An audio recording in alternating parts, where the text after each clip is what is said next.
Dan ya udah, akhirnya dari situ Archaeopteryx dianggap sebagai burung pertama di bumi, sekaligus jadi kunci dalam evolusi dinosaurus menjadi unggas.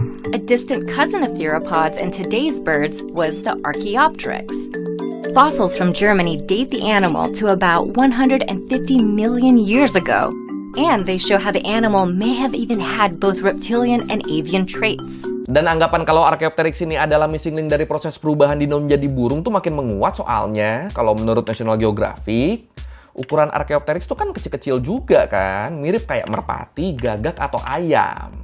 Tapi ekornya mereka tuh panjang kayak kadal, lebih panjang dari tubuhnya. Dan sama kayak saudara-saudara teropodanya, Archaeopteryx juga tuh dia tuh karnivora. Dia makan reptil-reptil kecil, amfibi, mamalia kecil, sama serangga. Tapi dia bisa terbang apa enggak? Nah, ini emang banyak banget nih yang penasaran sama ini nih. Itu sayapnya, bulunya, dan segala macamnya itu tuh emang aerodinamis atau cuma pajangan doang tuh.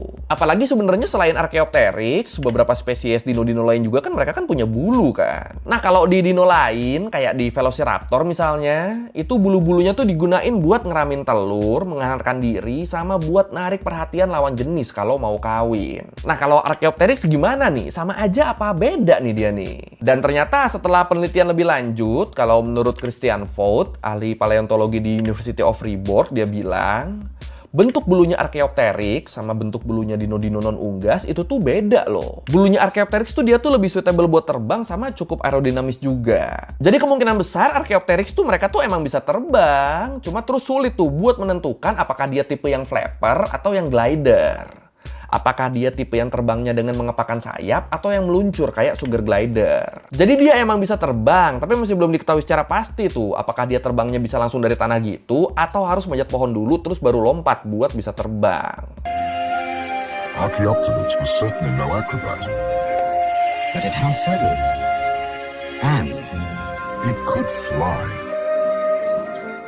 Tambahan dikit, tapi terus kalau menurut Natural History Museum, ternyata cakarnya Archaeopteryx tuh bisa dipakai manjat, termasuk manjat pohon. Bahkan kalau menurut Best Documentary, tulang selangka Archaeopteryx tuh udah nyatu, yang jadi langkah penting yang memungkinkan mereka bisa ngepakin sayapnya dengan efisien. Nah, dengan fitur kayak gini, akhirnya ini bikin mereka bisa berburu dan tinggal di pohon nih.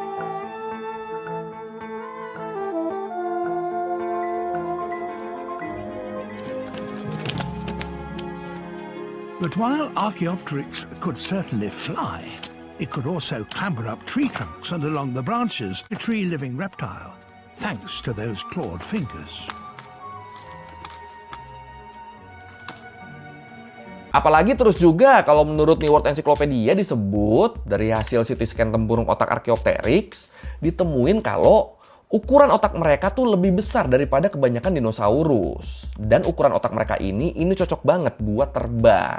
Kenapa cocok buat terbang? Soalnya sepertiga dari otaknya Archaeopteryx ini tuh dipakai buat melihat, dipakai buat nyambung ke bagian-bagian yang berhubungan sama penglihatan. Jadi kalau secara penglihatan, mata Archaeopteryx tuh emang lebih tajam dan lebih mampu buat memproses objek dan ruang di sekitarnya. Makanya cocok banget tuh buat terbang tuh. Terus bagian telinga dalam sama ototnya juga, itu tuh lebih mirip burung modern daripada reptil. Yang artinya selain penglihatan, indera pendengarannya juga, sama keseimbangan, koordinasi, sama persepsi spasialnya, itu tuh emang udah cocok banget buat terbang. Tapi ya balik lagi, walaupun diyakini bisa terbang, beberapa ilmuwan tuh punya pendapat yang berbeda tentang gimana cara Archaeopteryx terbang. Terutama tentang seberapa jauh sih dia bisa terbangnya.